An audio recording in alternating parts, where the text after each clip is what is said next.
കേരളം ഇപ്പോൾ ഒരു വലിയ തിരഞ്ഞെടുപ്പ് ചൂടിലാണ്. പക്ഷേ ചൂട് തിരഞ്ഞെടുപ്പിന് മാത്രമല്ല, നമ്മുടെ മുഖ്യമന്ത്രി പിണറായി വിജയനും നല്ല ചൂടിലാണ്. സാധാരണ നമ്മൾ കണ്ടിട്ടുള്ളത് നേതാക്കൾ പ്രസംഗിക്കുമ്പോൾ അണികൾ ആവേശം മൂത്ത് ആർപ്പ് വിളിക്കുന്നതാണ്. നേതാക്കൾ അത് ആസ്വദിക്കാറുമുണ്ട്. എന്നാൽ ഇവിടെ കഥ തിരിച്ചാണ്. കൈയടിച്ചാൽ കലിപ്പ്, ആർപ്പ് വിളിച്ചാൽ ശാസന, ചോദ്യം ചോദിച്ചാൽ വീട്ടിൽ പോയി ചോദിക്കാൻ ഉപദേശം. വണ്ടിപ്പെരിയാറിലും കോന്നിയിലുമൊക്കെ നടന്ന ഈ പിണറായി ക്ലാസ് റൂം വിശേഷങ്ങളിലേക്കാണ് നമ്മൾ ഇന്ന് നോക്കുന്നത്. ആദ്യം നമുക്ക് വണ്ടിപ്പെരിയാർ മിനി സ്റ്റേഡിയത്തിലേക്ക് പോകാം. മുഖ്യമന്ത്രി വേദിയിൽ കത്തിക്കയറുകയാണ്. ഭവനരഹിതർക്ക് വീട് നൽകി, ഭൂപ്രശ്നം പരിഹരിച്ചു, കേരളം അതിദാരിദ്ര്യമുക്തമായി, ഇങ്ങനെ ലോകം അത്ഭുതത്തോടെ കേൾക്കുന്ന കാര്യങ്ങളാണ് അദ്ദേഹം ഓരോന്നായി നിരത്തുന്നത്.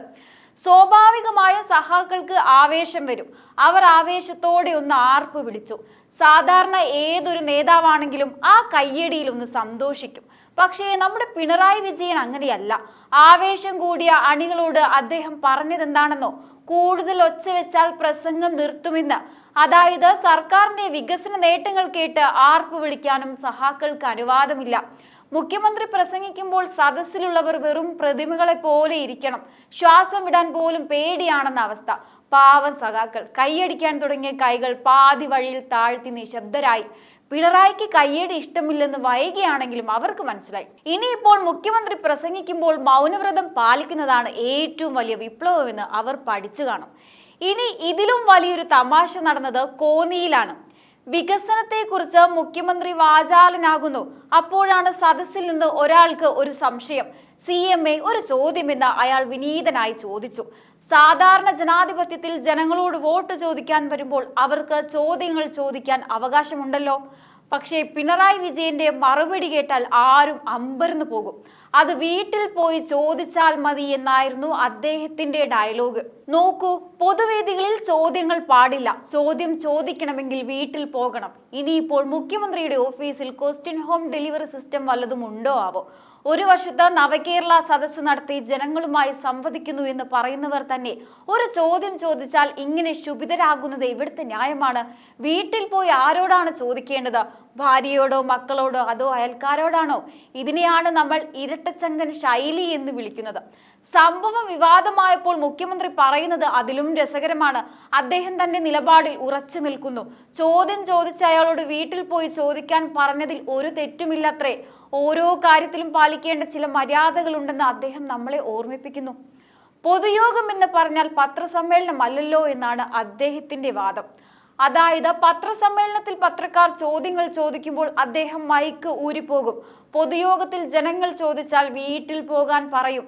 ശരിക്കും ഒന്ന് ആലോചിച്ചു നോക്കൂ. വോട്ട് ചെയ്യാൻ നിൽക്കുന്ന ജനങ്ങളോട് ഇഷ്ടമുള്ളവർ കേട്ടാൽ മതി, അല്ലാത്തവർക്ക് പോകാമെന്ന് പറയാൻ എത്രത്തോളം ധൈര്യം വേണം?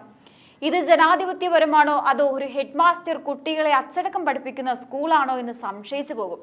വോട്ട് ചോദിക്കാൻ വരുമ്പോൾ ജനങ്ങൾ രാജാക്കന്മാരാണെന്ന് പറയാറില്ലേ?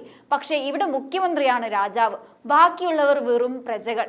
ഈ രണ്ട് സംഭവങ്ങളും കൂട്ടി വായിക്കുമ്പോൾ നമുക്കൊരു കാര്യം വ്യക്തമാകും. വിമർശനങ്ങളോ ചോദ്യങ്ങളോ എന്തിനാ? അമിതമായ ആവേശ പ്രകടനങ്ങളോ മുഖ്യമന്ത്രിക്ക് പദ്യമല്ല. എല്ലാം ഒരു ചിട്ടയിൽ നടക്കണം. അദ്ദേഹം പറയുന്നത് എല്ലാവരും കേട്ടിരിക്കണം. എതിർത്തൊരക്ഷരം മിണ്ടരുത്. പ്രസംഗത്തിനിടെ ആരെങ്കിലും എഴുന്നേറ്റാൽ കലിപ്പ്, മൈക്ക് അനങ്ങിയാൽ കലിപ്പ്, ഇപ്പോൾ ആർപ്പ് വിളിച്ചാലും കലിപ്പ്. തിരഞ്ഞെടുപ്പ് കാലത്ത് വോട്ട് തേടിയിറങ്ങുന്ന ഒരു നേതാവ് കാണിക്കേണ്ട വിട്ടുവീഴ്ചയൊന്നും അദ്ദേഹത്തിന്റെ നിഘണ്ടുവിലില്ല. ഇത് അദ്ദേഹത്തിന്റെ സ്വഭാവമാണോ അതോ രാഷ്ട്രീയ തന്ത്രമാണോ? എന്തായാലും സഖാക്കൾ ഇപ്പോൾ ഒരു ആശയക്കുഴപ്പത്തിലാണ്.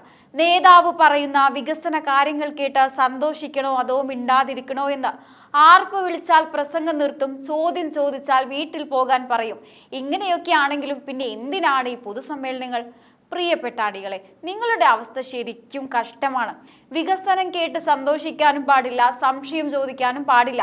അപ്പോൾ പിന്നെ എന്തിനാണ് ഈ വെയിലത്ത് പോയി നിങ്ങൾ ഇരിക്കുന്നത്? മുഖ്യമന്ത്രിയുടെ പ്രസംഗം ഒരു റെക്കോർഡ് ടേപ്പ് പോലെ കേട്ടിട്ട് വായ മൂടി വീട്ടിൽ പോകാനാണോ നിങ്ങളുടെ വിധി? മര്യാദയെക്കുറിച്ച് മുഖ്യമന്ത്രി ഒരുപാട് സംസാരിക്കുന്നുണ്ട്. പക്ഷേ വോട്ട് ചോദിക്കുന്ന ജനങ്ങളോടും ആവേശം കാണിക്കുന്ന അണികളോടും കാണിക്കേണ്ട കുറഞ്ഞ പക്ഷം മര്യാദ എവിടെ പോയി? വികസനം കത്തിക്കയറുമ്പോൾ അണികൾക്ക് കിട്ടുന്നത് മുഖ്യമന്ത്രിയുടെ കോപമാണ്.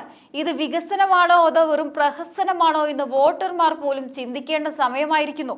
അപ്പൊ നമ്മൾ നേരത്തെ പറഞ്ഞ ആ കലിപ്പ് സീനുകളിലെ ഏറ്റവും വലിയ തമാശ എന്താണെന്ന് അറിയാമോ? മുഖ്യമന്ത്രി ഇത്രയും ആവേശത്തോടെയും ഗൗരവത്തിലും വിളിച്ചു പറയുന്ന ഈ വികസനമൊക്കെ എവിടെയാണ് നടക്കുന്നത് എന്നതാണ്. നാട്ടിൽ നോക്കിയാൽ കാണാനില്ലാത്ത, സാധാരണക്കാരന് അനുഭവിക്കാൻ കഴിയാത്ത കുറേ കാര്യങ്ങൾ അദ്ദേഹം വേദിയിൽ നിന്ന് തട്ടിവിടുകയാണ്. എന്നിട്ടോ ഈ ഇല്ലാത്ത വികസനം കേട്ടിട്ട് പാവമണികൾ ആവേശമൂത്ത് കൈയടിച്ചാൽ അദ്ദേഹം ഉടനെ കലിപ്പാകും. ഒന്ന് നോക്കൂ, ഒന്നും ചെയ്യാത്ത വികസനത്തെക്കുറിച്ച് ഇത്രയും വലിയ തൊണ്ടയിൽ സംസാരിക്കാൻ ഒരു പ്രത്യേക കഴിവ് തന്നെ വേണം. ആ വികസന ഗീതം കേട്ട് ആവേശം കയറുന്ന അണികളോട് ഒച്ച വെച്ചാൽ പ്രസംഗം നിർത്തുമെന്ന് പറയുന്നത് എന്ത് വിരോധാഭാസമാണ്. ശരിക്കും പറഞ്ഞാൽ മുഖ്യമന്ത്രി പ്രസംഗം നിർത്തുമെന്ന് പേടിച്ച് അണികൾ നിശബ്ദരായതല്ല, മറിച്ച് ഇദ്ദേഹം ഈ പറയുന്നത് എവിടുത്തെ വികസനത്തെ കുറിച്ചാണെന്ന് ഓർത്ത് അവർ അമ്പരന്ന് പോയതാകാനാണ് സാധ്യത. ഭൂപ്രശ്നം തീർത്തു, കേരളം അത്ഭുതമായി എന്നൊക്കെ അദ്ദേഹം പറയുമ്പോൾ അത് കേട്ട് ചിരിക്കണോ അതോ കൈയടിക്കണോ എന്ന് അണികൾക്ക് പോലും അറിയില്ല. ഇനി വല്ലവനും അറിയാതെ കൈ ഒന്ന് കൂട്ടിമുട്ടിയാൽ ഉടനെ വരും മുഖ്യമന്ത്രിയുടെ ശാസന. സത്യത്തിൽ വികസനം നടക്കാത്തത് കൊണ്ടാണോ ഈ കയ്യടി കേൾക്കുമ്പോൾ അദ്ദേഹത്തിന് ഇത്ര ദേഷ്യം വരുന്നത്? അതോ അണികൾ തന്നെ തള്ളലുകൾ വിശ്വസിച്ചു എന്ന് കരുതിയുള്ള പുച്ഛമാണോ? കോന്നിയിൽ കണ്ടതും ഇതുതന്നെയാണ്. വികസനം മുട്ടി നിൽക്കുന്നു എന്ന് പറഞ്ഞപ്പോൾ ഒരു ചോദ്യം ചോദിച്ചവനോട് വീട്ടിൽ പോയി ചോദിക്കാൻ പറഞ്ഞു. നാട്ടിൽ വികസനമുണ്ടോ എന്ന് നാട്ടുകാരോട് ചോദിക്കാതെ പിന്നെ അയൽക്കൂട്ടത്തിലാണോ ചോദിക്കേണ്ടത്? ഒന്നും ചെയ്യാത്ത വികസനത്തെക്കുറിച്ച് മൈക്കിലൂടെ ആവർത്തിച്ച് പറയുമ്പോൾ അത് ചോദ്യം ചെയ്യപ്പെടുമെന്ന പേടിയാണോ ഈ കലിപ്പിന് പിന്നിൽ? ലോകം അത്ഭുതത്തോടെ നോക്കുന്നു എന്ന് മുഖ്യമന്ത്രി പറയുമ്പോൾ ആ ലോകം ഏതാണെന്ന് മാത്രം ആർക്കും അറിയില്ല. ഒരുപക്ഷെ പിണറായി വിജയൻ മാത്രം കാണുന്ന ഒരു പ്രത്യേക ലോകമായിരിക്കും അത്. അവിടെ വികസനം കുത്തിയൊഴുകുകയാണ്. പക്ഷേ കേരളത്തിൽ ഒരു വില്ലേജ് ഓഫീസിൽ പോയാൽ പോലും ജനം വലയുകയാണ്. ഈ കാണാത്ത വികസനത്തെക്കുറിച്ച് കേട്ട ആവേശം കാണിച്ച അണികളെ വേണം ആദ്യം സമ്മതിക്കാൻ.